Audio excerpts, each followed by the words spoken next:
Em nome do Pai, do Filho e do Espírito Santo. Amém. Sejam todos muito bem-vindos. Este é o programa Uma Palavra para o Seu Dia. Estamos meditando o Evangelho de quarta-feira, um dia especial de oração pelas famílias.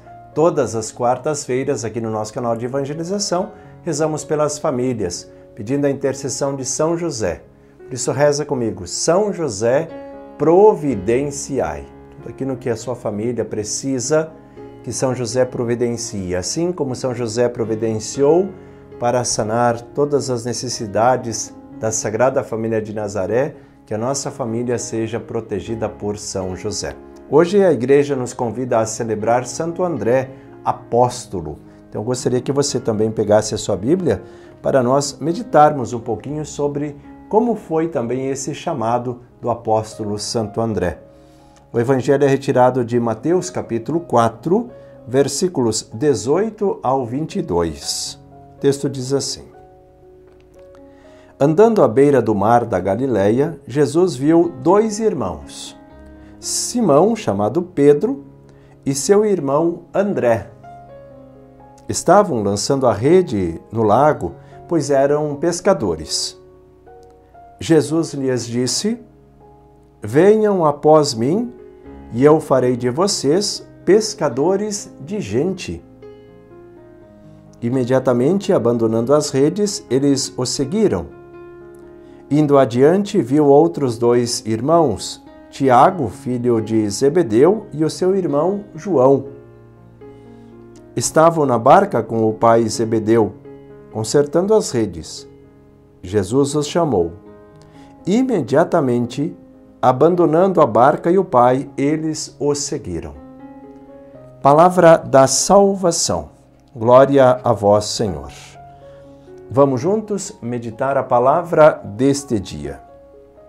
Meus irmãos e minhas irmãs, hoje celebrando Santo André, nós olhamos para esse relato do chamado que Jesus faz. E aqui nós vemos algumas características que são fundamentais. Primeira, Jesus vai ao encontro das pessoas. Jesus chama. Há um reconhecimento da situação em que se vive e há uma resposta. Imediatamente deixam tudo e começam a seguir Jesus. Você vai dizer, nossa, mas isso é uma atitude um pouco radical. De fato, é uma atitude radical. Mas no seguimento de Deus, ou a gente vive essa radicalidade do chamado, ou não segue. Não há como a gente ficar tentando compactuar uma coisa com a outra. Há uma realidade mundana com uma realidade divina.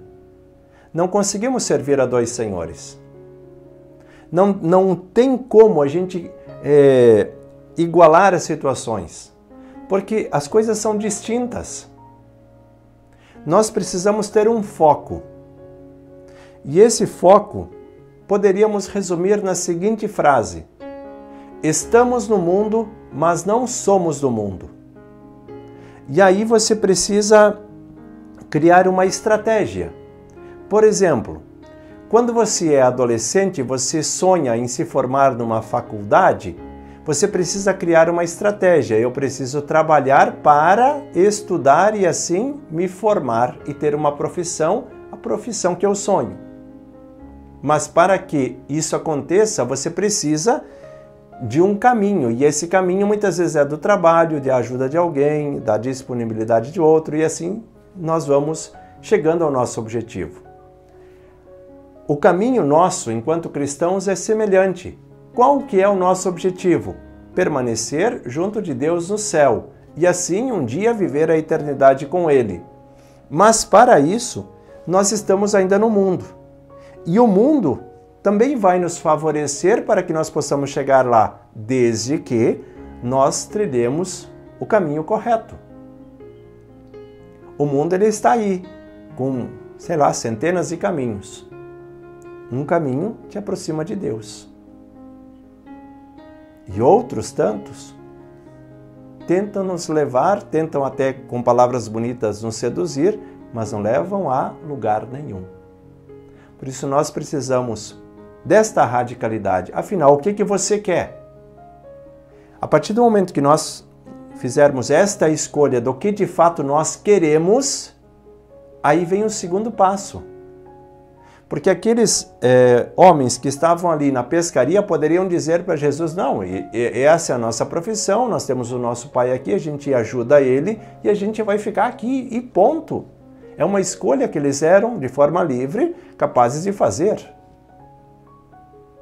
Mas Jesus chama eles e diz, olha, eu vou transformar a vida de vocês, vocês vão ser diferentes. Agora vocês não vão mais pescar peixe, mas vocês vão pescar gente.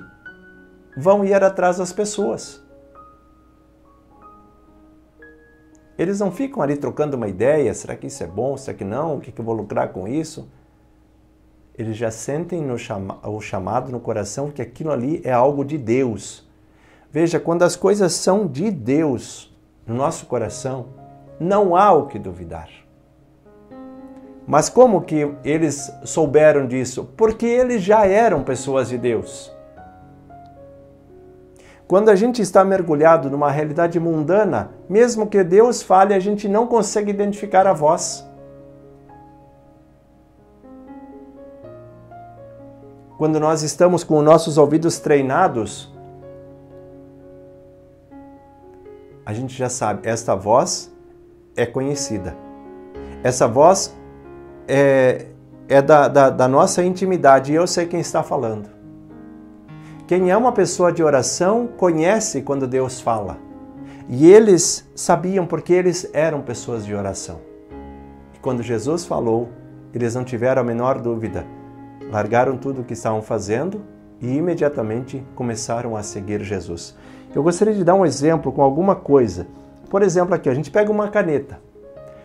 Vamos supor que vocês não sabem que é uma caneta. Mas eu pego essa caneta aí, derrubo essa caneta. Você já está acostumado com o barulho que uma caneta faz quando ela cai no chão. E alguém te pergunta, olha, o que foi que caiu? Você vai identificar, olha, pelo barulho é uma caneta. Mas por quê? Porque o teu ouvido está treinado para identificar esses sons. Por exemplo, você tem uma moeda e a moeda cai no chão, a moeda tem um barulho específico que é dela. Aí você vai dizer, caiu uma moeda no chão. Você não precisa olhar para ela e dizer, não, eu vi a moeda caindo. Não, eu ouvi que caiu uma moeda. Veja como é interessante esse treinamento que nós precisamos fazer dos nossos ouvidos. Quando nós ouvirmos a voz de Deus, ou alguém que fala em nome de Deus, nós vamos identificar. Porque aqui há algo de diferente. Eu sei que essa palavra vem de Deus. E imediatamente aqueles homens largaram o que estavam fazendo e começaram a seguir Jesus. Porque ali eles entenderam, Deus tem um plano diferente para nós. E é isso que nós precisamos fazer também. Estar atentos à voz de Deus que nos fala, que nos chama, para que nós possamos também servir, mas servir de todo o coração.